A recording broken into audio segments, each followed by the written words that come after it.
सोबत खासदार अशोक चव्हाण आहेत। सर, आपण प्रचार करताय, कसा प्रतिसाद आहे? आपण पाहता उत्तम प्रतिसाद आहे। भाजपच्या उमेदवाराच्या प्रचाराने खूप गती घेतलेली आहे। जिल्हा आता सर्वत्र भाजपमय झालेला आहे आणि सर्व प्रमुख लोकांचा प्रवेश हा भाजपमध्ये होतो आहे आणि चांगल्या मताधिक्याने भाजपची जागा ही 100% निवडून येईल याबद्दल माझ्या मनात शंका नाही। सर, नवनीत राणा असं म्हणतात की मोदीची हवा या फुग्यात कोणी राहू नये। 2019ला एवढी मोठी यंत्रणा असून अपक्ष निवडून आले होते। 12 वाजेपर्यंत सर्वांनी मतदान करून घ्या। कोण म्हणाला असं? नवनीत राणा म्हणतात, हा घरचा आहेर समजायचा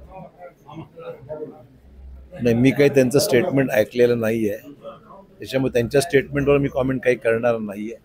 पण मला एवढंच सांगायचं आहे, जागतिक दर्जाचे आणि मोठ्या उंचीचे देशातले एकमेव नेते मोदी साहेब आहेत आणि मोदी साहेब आहेत आणि त्याची लोकप्रियता आज शिखरावर आहे। त्यामुळे जनसामान्याचा कल जो आहे तो मोदींना पुन्हा पंतप्रधान पाहण्याची लोकांची इच्छा आहे। सांगलीचा तिढा कायम आहे। विशाल पाटलांनी अपक्ष उमेदवार अर्ज भरलाय।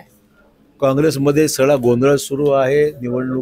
उमेदवारी निश्चित करता येत नाहीये। चांगले लोक सोडून चाललेले आहेत आणि नेतृत्वाचा अभाव, राज्यातलं असलेलं कमकुवत नेतृत्व ह्याला जबाबदार आहे। मोदींनी गेली 10 वर्ष झाली मुलाखत दिली नाही, मी मुलाखत घेईल, आमच्याबद्दल काय ते लोक बोलतील असं जे आहे ते संजय राऊत म्हणाले।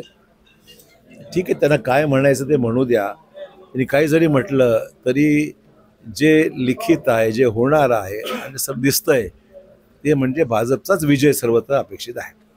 उद्धव ठाकरे असं म्हणतात की 45+ हा भाजपाचा देशाचा आकडा आहे, पण भाजप जे आहे ते 400 पार म्हणतात। ये वाला लेते हैं। Inverter AC. आप गैम्बलर हो ना?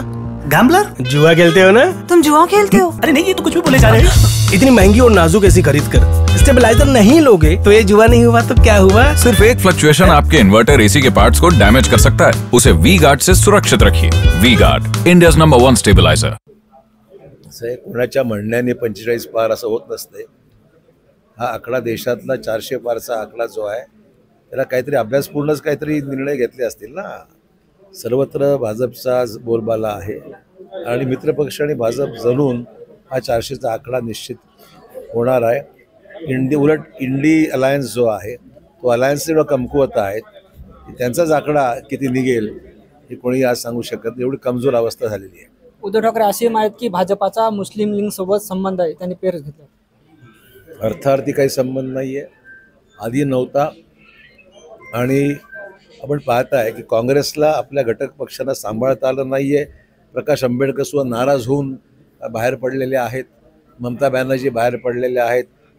त्याच्यामुळेच दिसतंय की काँग्रेसला जो आत्मविश्वास किंवा ज्या पद्धतीने काँग्रेसचा चाललेला आहे तो फाजील आत्मविश्वास आहे आणि त्याच्यामुळे लोक दुखावलेली आहेत। उदयनराजेंची उमेदवारी जाहीर झाली, रत्नागिरीचा तिढा अजून सुटत नाहीये। ती काही जागेवर मागणी जास्त असते, त्यामुळे स्वाभाविक आहे काही ठिकाणी वाद होऊ शकतात। काँग्रेसमध्ये पण तशीच अवस्था दिसते आपल्याला।